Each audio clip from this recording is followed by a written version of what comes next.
Good morning, everyone. Good morning, good morning, good morning, good morning. Welcome to another fine Wednesday morning. Welcome to another coffee break chat. I'm your host, James Jackson, he, they pronouns, executive producer, Light Thief Productions, coming to you from the city of brotherly love. It's a cloudy 48 degrees, supposed to drizzle today. Supposed to get warmer as well. Welcome to, I guess, actual spring in the city of Philadelphia. I'm never sure what it is because, we live in the Northeast, and the Northeast is notorious for this kind of confusing springtime. We're coming to you live on Twitch and Twitter and all the other social medias that we can. And I think we've got a great show for you today. We're going to be talking with we're going to be talking about navigating stories with you and we have Whit MacLaughlin, artistic director of New Paradise Laboratories, to talk about pioneering internet-based live performances.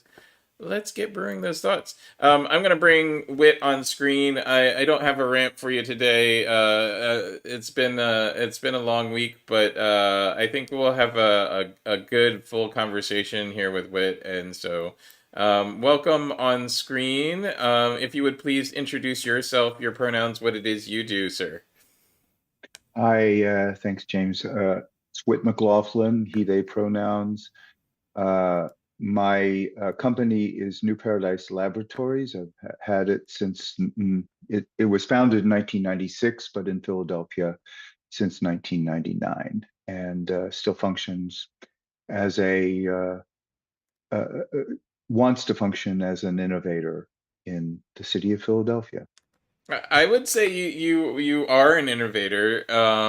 Let's talk about early experiments with internet production. So, w- me myself, I've my company, on behalf of my company, we've tried a lot to influence the bringing of live production into the internet space because I really like what I like about internet is that it's accessible, right? It's even um, the least wealthy amongst us has access to the internet, and there's programs to get people access to the internet if they otherwise can't afford it. So it's one of those areas where you can get information out there and you can create a platform. We talked a little bit of pre-show about that kind of concept. What has been the experience of New Paradise Laboratories with creating kind of a platform trying to bring stuff to the internet? What were your early experiments? Well, just a quick historical overview. I was interested in being online, from the 90s onward. Wasn't until 2004, maybe 2005, I was doing a project out in Minneapolis that brought me in contact with a lot of people younger than me who were kind of in the parental moat in their bedrooms, living this life that seemed large and partying all night from the safety of their rooms. And I got interested in this as a phenomenon. So when Facebook uh, opened its borders and left the .edu uh, realm and became a .com, and people didn't have to go to college in order to become involved. I found that really interesting. So in 2005, I opened a Facebook account, and then from 2006, when I was back in Minneapolis working again with younger people, and I got to see the difference between them in 2004. Then they got into social media 2005, and then 2006 I saw the same people again. I got to notice a little bit about what was going on with them, what was happening, what was happening in their imaginations, what they were thinking about. And I got interested in this collision between what at the time we called real space as opposed to cyberspace, which is the kind of uh, funky way of talking about what was going on online. So I had this idea at the time, and I think this has become commonplace, that the imagination had a vertical grid prior to the internet. And then when the internet happened, the imagination went horizontal. It spread out. You had reach rather than depth Right. and quote unquote. So that was the premise. So in 2009, my company, New Paradise Laboratories, decided to create a piece that was basically a explosion. It is conceived as an explosion where cyberspace and real space kind of collided forcibly.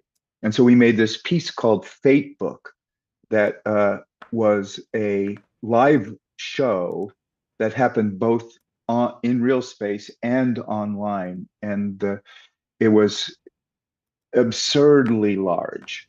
Um, it, for about a year, I created content in Facebook with 10 young performers who I had kind of met in various ways. Some of them were really good at the internet, and some of them were really good in real space.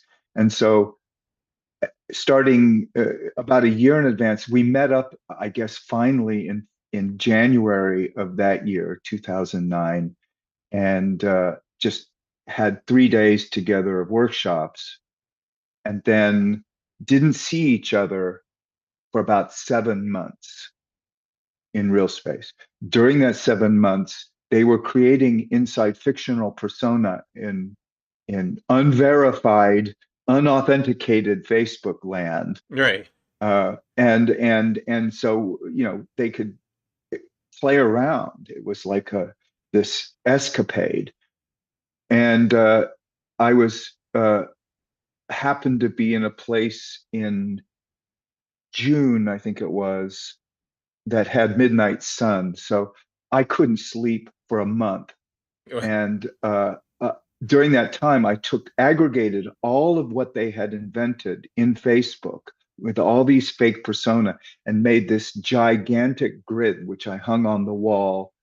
And we retrieved all that information, and that became the groundwork for something we premiered that September called Fatebook, which was again in a warehouse in a neighborhood in Northern Liberties that had we brought that neighborhood into this room that was comprised of 7 gigantic screens that were like the screen of your computer. Right.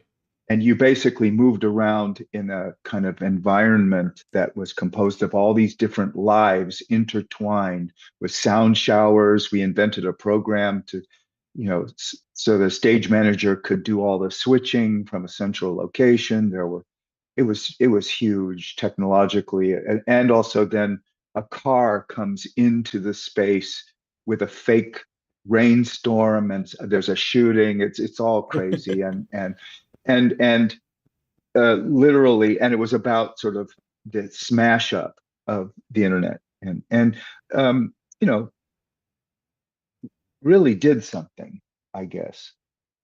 And then in 2012, I became obsessed with this community in New York City that was about that put cameras in every room so you could live there, and there's a documentary called We Live in Public, which is fantastic uh, uh, Uh, thing about this community.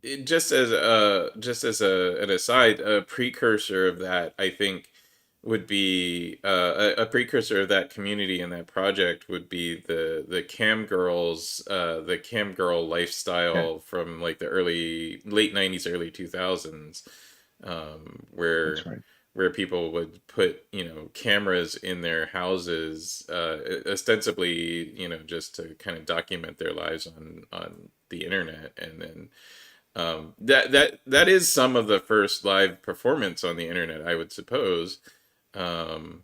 the kind of idea of living vicariously intertwined with somebody just because they're on the other end of a video camera and broadcasting their daily life, essentially. Yeah, exactly. I remember that.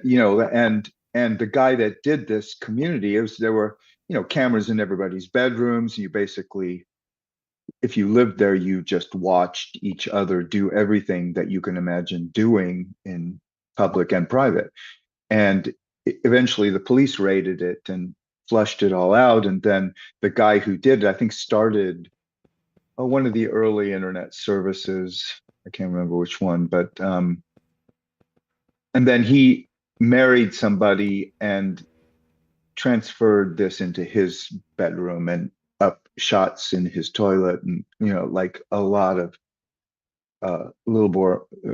So we created a piece based on this idea called extremely public displays of privacy, which was really two uh, women coming into a relationship through the internet where they were both music composers, and one was more of an internet early influencer, and they met online. They never met in public.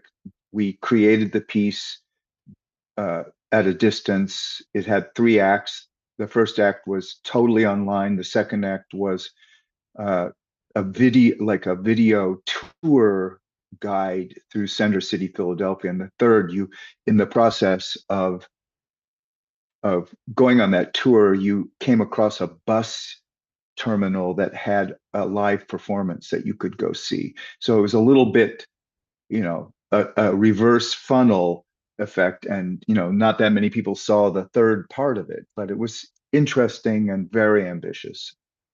At which point, I kind of was hung up the camcorder for a bit, and I was exhausted by what happened to my life and what happened to the lives of the people I was working with, working on those projects, which had its upsides and its downsides. So, I I, I go think ahead. an interesting problem, perhaps, with kind of the ability of the abilities that the internet gives us, and also kind of the expectation of the internet. I think probably partially from the genesis of, like, the live cameras 24/7, is that we're going to generate content constantly. So a lot of the people that I know that have attempted some sort of internet publishing, live to internet, anything like that, kind of reach this stage of burnout very quickly. And I think that's what you're alluding to. Well, it boundaries normally associated with the edges of the body start to evaporate, and what becomes public information and private information in some kind of conventional sense is diminished. Whereas, there is an experience of going to live performance that involves, the exchequer taking your money, giving you a ticket, you pass through a tiny portal and you come into another world that's controlled. And those that kind of access to the experience is changed to the point where I'm not sure enough people have been thinking about this from both the live performance and the quote unquote internet performance, uh, and what that mashup actually does over time. What we consider commonplace outcomes of this are also being refined, destroyed, extended by AI intrusion into the process of authentication, verification, and the difference between those things. Well, Verific, we have a process in theater called dramaturgy, right? And ostensibly, we usually verify that, you know, aspects of our script of the story we're telling are based in reality, or, you know, as much as we need them to be. There are times when we break from reality, but there's this kind of process in theater, in any sort of creative outlet, where you kind of break reality a little bit. I always talk about sci-fi, this in sci-fi, like in science fiction. I have a well, there's an unwritten rule that is, you know, like, you can only have one extraordinary thing, and that extraordinary thing could be the setting, it could be like some piece of technology, it could be whatever. But if you start throwing too many extraordinary things into it, it gets so far away from reality that your audience can't follow along. And now we have AI jumping into the mix, and kind of really messing up dramaturgy, where you can't. You know, I was researching something the other day, and a good three-quarter of the results were an AI interpretation of reality, and I knew enough about the subject to go, oh no, that's not an actual result. That's not some historian telling me what actually happened. That's an AI interpretation of a bunch of historians, what a bunch of historians said. Um, and I think that's, you know, like, that's the next problem. Um, Well, we did a show that was an immersion show at the Free Library of the Central Branch, that took people throughout that entire building, interestingly. And the thesis of the show was that there are three nodes of truth: fact, fiction, and falsehood. And it was 2016 or something, and we were thinking a lot about fact and fiction at that time. I mean, sorry, fact and falsehood, mhm. because lying, liars, lying all the time was kind of something we were all struggling with. And it became clear to us that there is this realm of semi-fact called fiction, which is also a truth-telling realm and needs to be held up as that. So the question is now, how do you tell the difference between fact, fiction, and falsehood? And it's not an easy problem. It's never been an easy problem, but it's made even more difficult when the body is not in space and the access to the speakers is so managed, controlled, and actually owned that um, that verification is a very subtle and difficult problem. Um, and not to mention authentication, which I think is somewhat different. But what you're saying tracks 100%.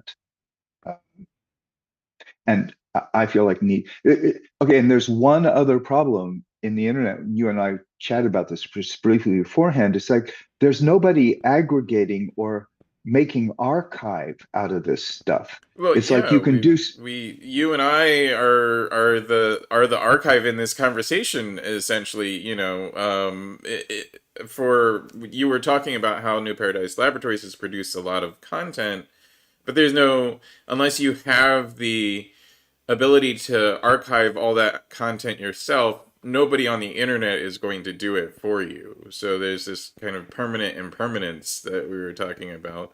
You know, people say the internet is forever. You can find anything that's ever been published on the. Well, it's sort of true, but also sort of not true. Um, because like you mentioned, your archives have gone away through various actions. And if you want to get into some of those, what has caused New Paradise Laboratories to kind of lose this kind of history of itself? Well, two things. One, we've for a while there, we were creating websites, not populating our own website, but creating kind of websites that were, I guess, like novels um, in the internet, and they're expensive.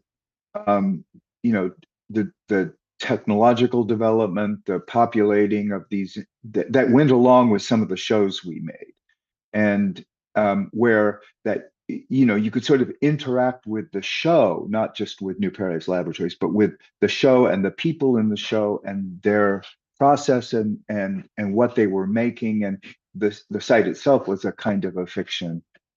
Uh, we had those properties for a number of years, and then through like weird acts from the corporations that were housing those did stuff, and they vanished one day, and we couldn't they were not to be found. And not only that, but if you happen to change an email address somewhere along the line, you can't retrieve you have no anything. access You're to it screwed. anymore. Yeah. You're gone, and you can't. It may even have a credit card attached to it, and that is meaningless Right. to anybody who you can talk to. They're just like, well, you don't exist.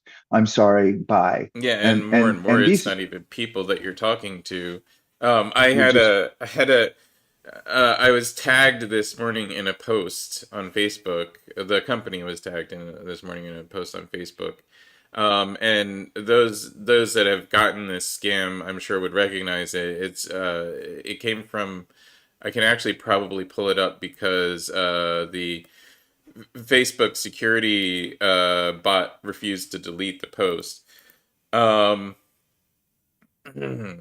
yeah, so it came from Security Business Suite is the title of the Facebook page that created this post. And it's just it's Facebook esque notification that says, your business has violated our terms of service or what have you, with a link to a fake login to Facebook to try and get you to give them your credentials. Um, I mean, with and I've reported this to Facebook, through the system, and the system refuses to delete it. Like, it's very obvious to a human that this is a scam. I mean, not perhaps very obvious, otherwise it wouldn't work, but it's obvious to anybody who's seen it that it's a scam. It should be something that's easy enough to filter out through automation, but Facebook refuses to do so. Um, I fell victim. My wallet was stolen leaving the country a few weeks ago, and as a result of that, a whole bunch of stuff happened. But one of them was that I received an email with a verification code, which is something you deal with all the time. I just opened the email and saw that it vanished. So literally, what somebody was doing was busting my Facebook uh, by sending me a camouflaged and fraudulent email that allowed them to change the email on my Facebook account, which they did. And I no longer had access to anything. I was also busted by Facebook because they did stuff with my page that was against their code, and also there was a credit card associated with my Facebook page or a PayPal account, mhm. and within about 10 minutes, $1,500 had been withdrawn from my accounts, and I had no, Facebook basically goes, here, talk to my hand, and so I tried to report this, and it went on and on, and it took me 2 or 3 days of pretty much round the clock work to try to get these people to stop hounding all of my bank accounts. I had to, I talked to PayPal, I talked to I mean, it was just a nightmare of, I would plug one hole and another one would appear, and finally got it managed and actually got my Facebook account back, which I'm not sure I want, but it's just there's no limit on the ways that people can get access to your stuff from some other place where you'll never know. Yeah. I wanted to relate this conversation back to a thing happening right now, which is the African American Museum is hosting a show of Doc's Thrash imprints titled "Imprint Doc's Thrash: Black Life in American Culture." It opens March 23rd at the African American Museum in Philadelphia. This is interesting to me from the perspective of this conversation because Doc's Thrash, for those that don't know, is an African American man. He around the turn of the century came to the turn of the 20th century came to the city of Philadelphia. He was a printmaker, artist. He drew and had experiences of life as a black man in America around the turn of the century. And a lot of his imprints, exist to this day. A lot of his work exists to this day. It's something to definitely go see because it's not, it is what we're talking about. It is an actual archive of a person's experience. Um, it's one of the things I think that's interesting about this from the perspective of this conversation is that um, there are a lot of people who, in his lifetime, were having these experiences, but he's the one that made this kind of archive, this documentation of the reality. Um, and we were talking about, like we're out here trying to produce things as publishers ourselves, and but so are a lot of people, and one of the good things and bad things about the internet is that everybody kind of has access. The bad side of that is, as we were I looked this up pre-show, about 3.7 million new videos are uploaded to YouTube every day. That's around 270,000 hours of video content, literally daily, uploaded to YouTube.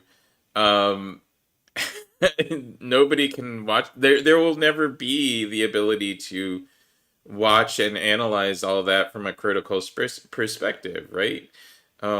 I mean, 271,000 hours, rounded off somewhere.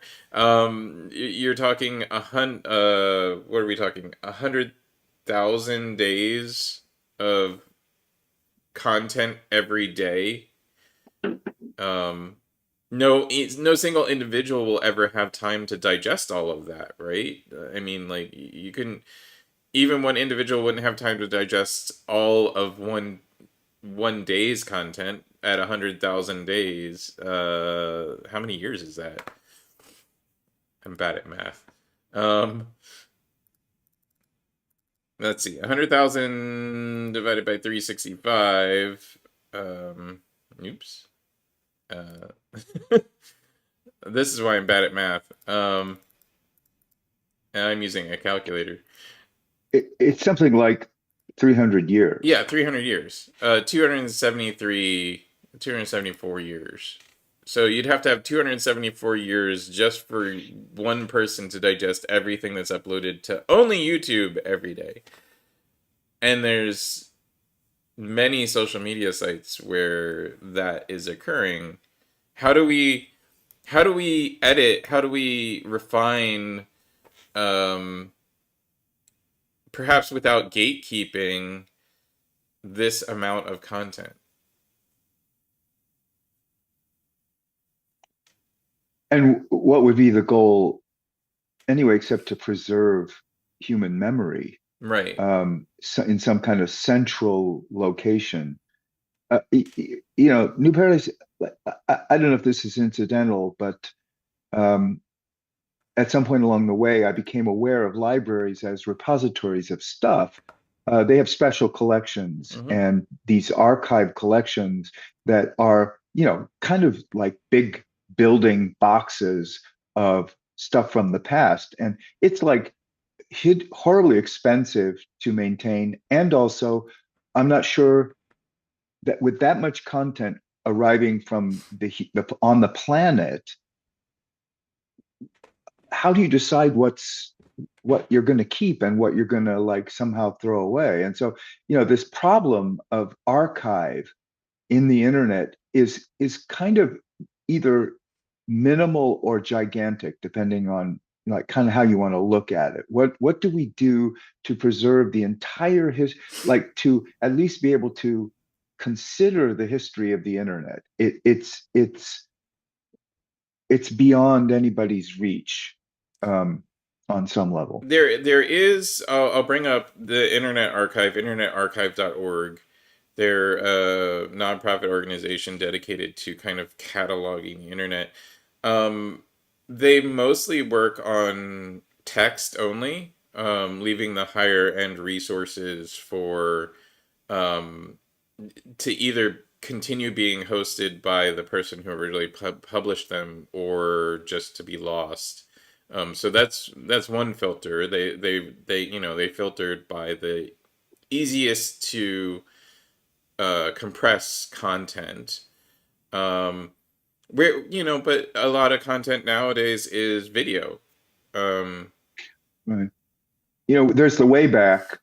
the Uh, Wayback Machine is by Internet Archive. right, right. Yeah. So that does have images. It does have it's like minorly functional versions of these fairly complicated websites. Um, and so that's been helpful and useful, and they're just snapshots in time, basically. Um, but there isn't a broader impulse that I know of culturally to try to aggregate this stuff. And it's kind of too bad because I mean it's more than too bad. It's kind of weirdly, horribly tragic. It is. I Because mean, what like it is a loss to humanity anytime, information is deleted. At the same time, there's so much of it. right? And like we also see this kind of fractal in a single video, even a TikTok, even like a very short video, there's a little bit of a kind of zoom in on some aspect of what it means to be a human being now that you can also extrapolate outward, broadly speaking. It's like you see the minute and the huge and the huge and the minute these days. And that perspective is fascinating to me, and yet perplexing. Um, do you know of any, James? Do you know of any, kind of scholarly individuals who are tackling this? I, I probably do and don't know that they are. I think that one of the problems of this area of study, this area of thought, is that it's so broad at the same time as being very specific. Like almost everybody is in some way working on this, but nobody. It doesn't seem to me, at least, other than like the Library of Congress is definitely making some sort of effort along this path. I know I had a friend. Um, she was a librarian, like a library sciences librarian. She actually had a degree, a doctorate in library sciences, um, and it is a concern in the field. Um, she was really good at it, and I don't quite understand how or what that entails because it's not my area of expertise, but I know she was really good at it because she was well recognized in the community, and she got burnt out with the amount of information she was trying to process, and moved to a farm in Nova Scotia that has no internet access. So, um, So sort of all or nothing is kind of the way it works. I don't know. Yeah, I don't. Are there people working on it? Yes. Do I know who they are very specifically? No. I think it's such a broad question that there's so many people working on it in some level. I would be interested to see what the exact, like the people that are really focused minutely on this. There's also kind of levels to it. So there are the people that concentrate on the algorithm. We like to blame the algorithm on everything. Like, oh, I don't see new posts on my Facebook all the time, and it's because the algorithm. Well, also, I have 3,000 Facebook friends. They're all publishing 2 to 3 pieces per day. Each one might be a 5 minute read at most. Like 10 minute if I really want to get into the subject of whatever it is. Turns into 20 minutes if I'm responding to it. Can turn into like 8 hours if we have a back and forth conversation. There's not enough time to even the people that I have direct exposure to process the amount of information that they're throwing out in the world. So there's people that created algorithms to try and filter that out for me. This, uh, not incidentally, is one of the things that we learned in our internet exploration, was that if you walked into extremely public displays of privacy, which was the 2011 piece that we did, 2012, it, just starting in a cursory way, there's 9 hours. It's like a band releasing a triple CD, like their first drop. Like there's so much material that it took such an investment to get through it. You know, and ultimately, I found that what works in live performance doesn't work online, because you can just click it off anytime you want. And like, if you don't hold my attention, if you lose me for 10 seconds, that's the end. Yep. Like that. And so the process of making, kind of novelistic statements, quote unquote, uh, or gestures, it doesn't work.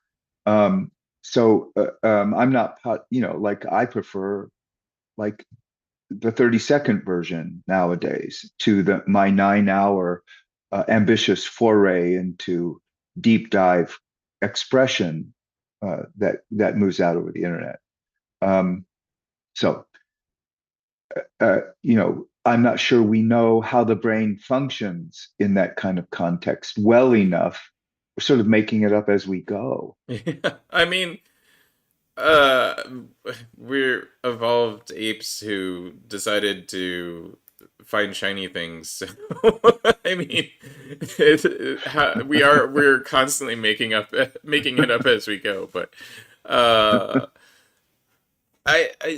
it is a fascinating conversation. I know like the conversations of late on the show have been rooted in more mundane things. I love talking about these kind of expansive ideas, and then but along with the concept that there's so much information being thrown at us every day. Even just writing the scripts for this show, there's so many things, so many topics that come into my purview, and I'm just one person every day, that sometimes if I tried to cover everything that's happening, it would be like a 18-hour show. And then and that's me filtering, and then how does my audience then filter and decide that they want to watch that? And so I'm kind of catering everything down into these little 15-minute, 10-minute, 5-minute segments. um with so eventually everything gets filtered down. And I don't know how we decide what's the most important, what actually needs saving. I know that from like my personal perspective, I'm a very big archiver. My mom was an artist. Like I have an artistic family, so I have paintings and airbrushes that I did in the 1990s as a teenager. Um, that I have saved up till now every literally like doodle that my 2 year old has made. I'm a big archiver. I have an archive of my every email I've ever received, other than spam or marketing emails. I have an archive of, because it doesn't take much room. I have an archive of every show that we've ever recorded. It's on YouTube, so if I ever lost my access to my YouTube account, I would lose that archive. But for the moment, that's my archival system. Um, but even me, I can't filter through that. I can't. There's so many episodes of even just this show, and I barely do a show. It's 15 weeks here and there of 1 hour content. How does one filter through all that unless they're watching it live? Um, yeah. It's a good question. It's Um, really good. I wanted to talk a little bit about um, Mayor Parker's budget and modern redlining. These, you know, I, it doesn't tie directly in with what we're talking about, but they're very important topics. And one of the goals of the show is to bring the perspective of, you know, at least myself, to the public, so that people can know what at least one black man living in the city of Philadelphia thinks is important. I think this is important. There's a township, New Hanover Township, in Montgomery County. They have been sued in federal court by developers and a group of concerned citizens that live in the township over their planning board's refusal to allow a development. And on the record, I believe in the township record, the reason that the planning board didn't allow the housing development is to keep the minority population from growing. Um, I I don't know when we kind of broke this rule that there are certain things that you don't say out loud. But yeah, that's just redlining. I don't know what else to call it. Um, and then how that relates with the city of Philadelphia, other than just being a Philadelphia suburb, is that we have a new mayor. We have Mayor Parker in office. She just released her first. She just did her first budget address. But as was often said during the pandemic and the protests just post pandemic, the George Floyd protests, other protests of social justice, budgets are a document not only of lawmaking but of our priorities. In this budget, and in this budget address, um, it's clear that the new mayor's priorities are crime and policing, and solving crime with more policing. There's it's a bit of a nod towards green initiatives, but there's also a complete lack of support for any of the kind of progressive social change issues that the previous administration took up, as well as any. There's no mention of art or artists, even though we're a huge part of the Philadelphia economy. Um, what what would you, as an artist, do to kind of draw attention to these sort of problems, and or affect change in them? Do you think that they're important even, for artists to address? you're asking me? Yeah. Yeah, definitely. I've wanted to cut Mayor Parker a little bit of slack here early on, just to kind of see what's going to emerge. But um, yeah, the signs are tricky, if not discouraging. Um, I think you would agree. I hope we could find. I find this conversation really stimulating. Thank you. I think that there is more and more incentive in the artistic community from people of from all backgrounds, walks of life, to investigate the process whereby they refuse to wait for somebody to hire them. Now, there are implications to that, but to make to be making work all the time, be making all the time, and to import that idea into the process of having a day job. How does that work? What is a quote unquote day job to an artist, and where do the lines between day job and artwork begin to soften? I don't see an alternative right now. My uh, if you look at resource development as a kind of ecology, um, uh, and it's been important to me in my work to think of, broadly speaking, resource, people, ideas, um, uh, uh, as being a kind of all of a single piece, and to understand how things happen, how they get made in current climate. And um, from that perspective, the um, independent producing model feels like it's again emerging new and shiny, and something that we need to proliferate and mentor and help people understand what their options are uh, on either side of the table, whether they're on the producing side or whether they're on the I'm looking for somebody to produce me.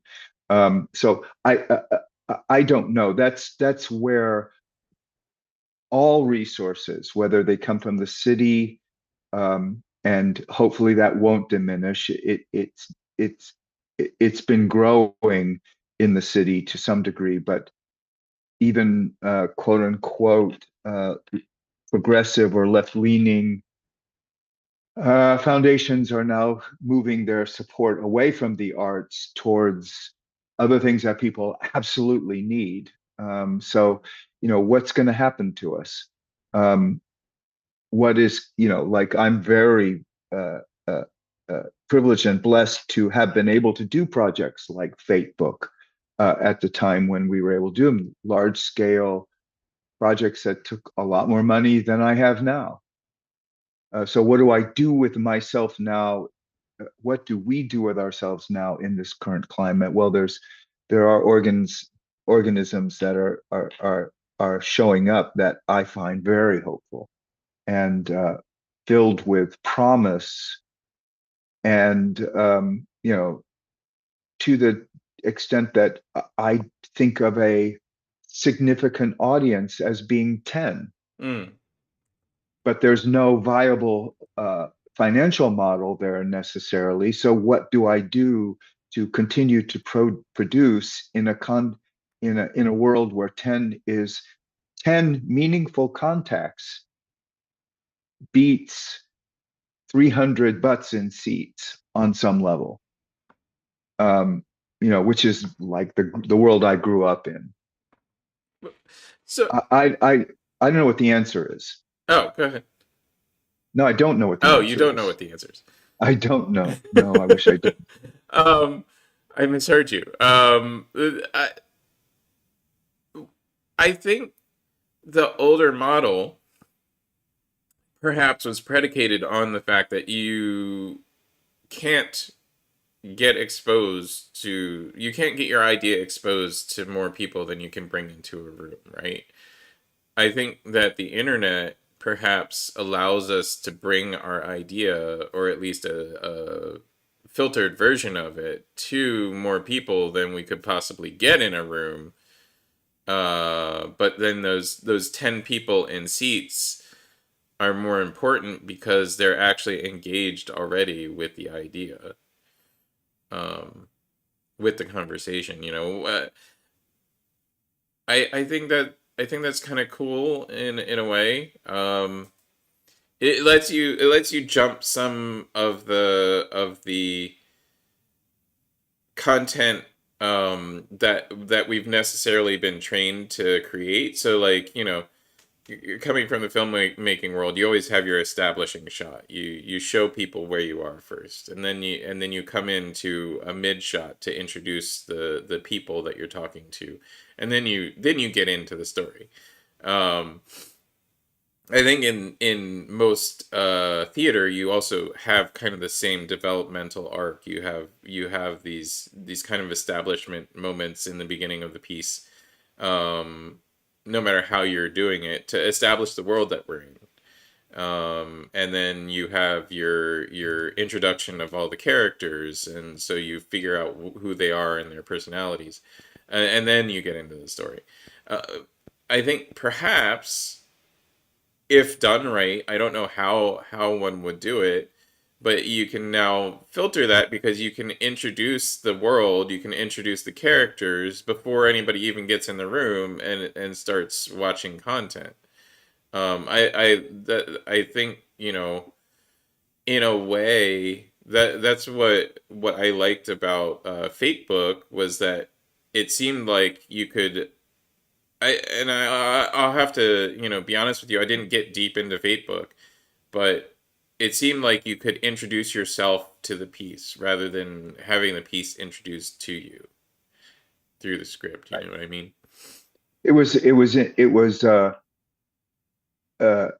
porous from the beginning.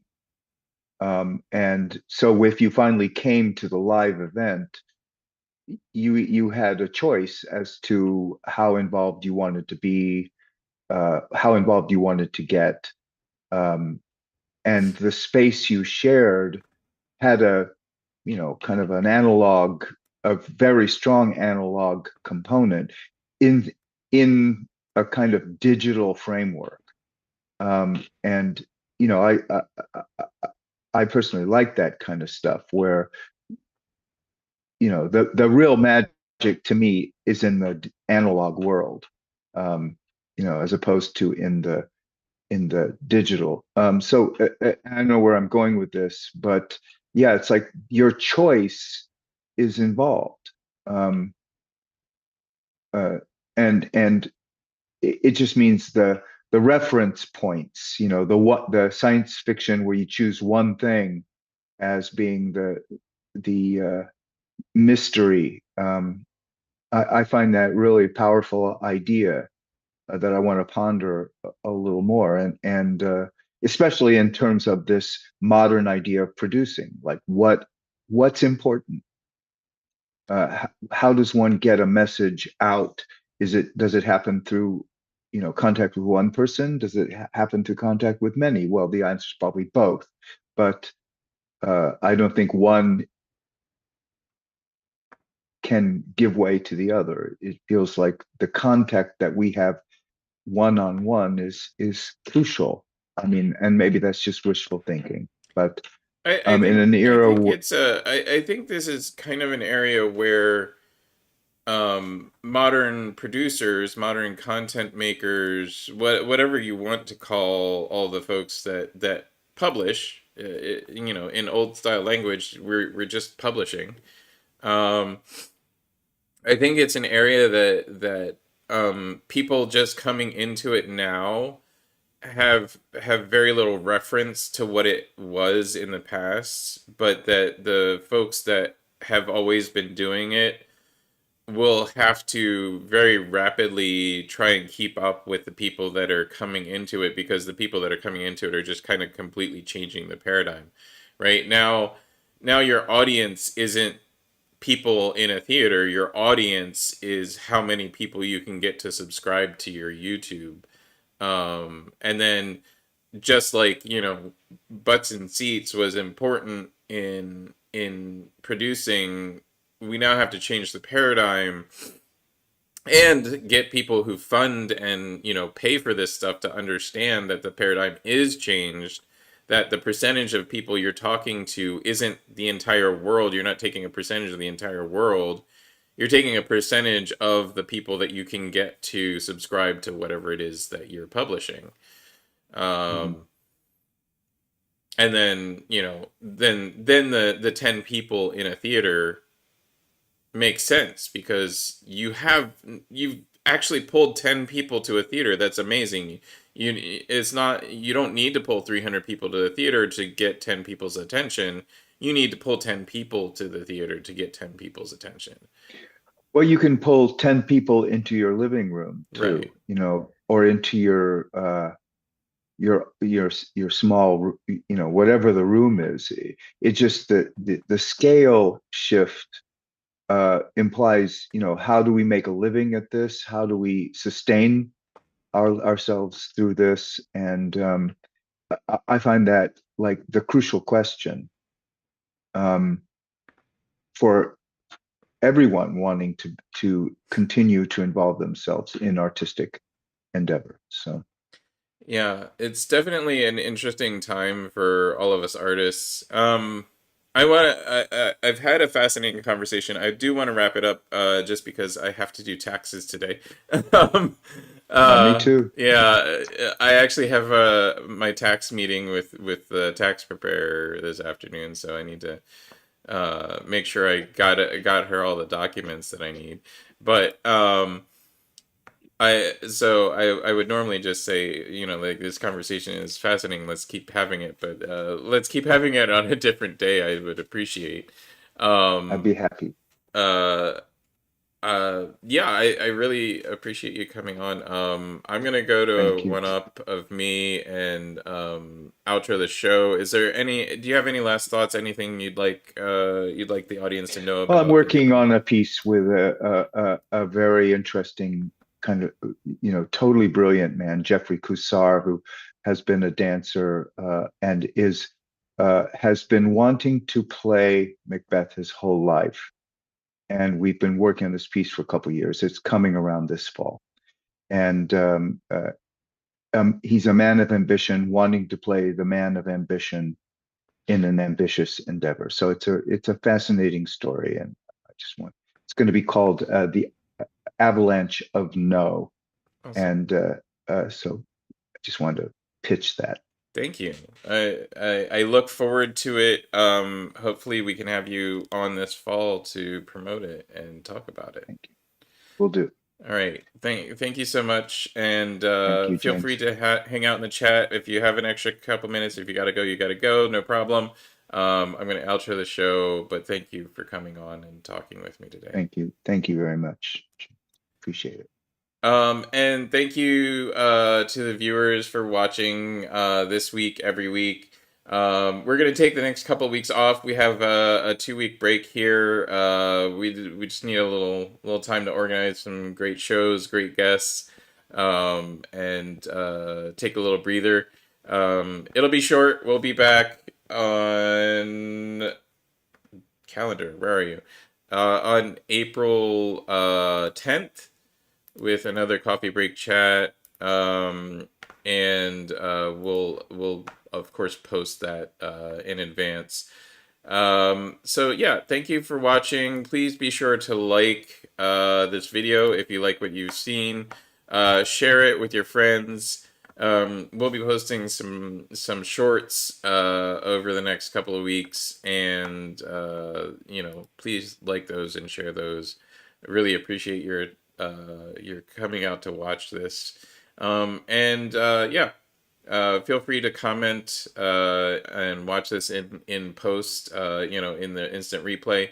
If you don't have time to watch it live on Wednesdays, but yeah, have a great rest of your week, everybody, and look forward to seeing you in a couple of weeks.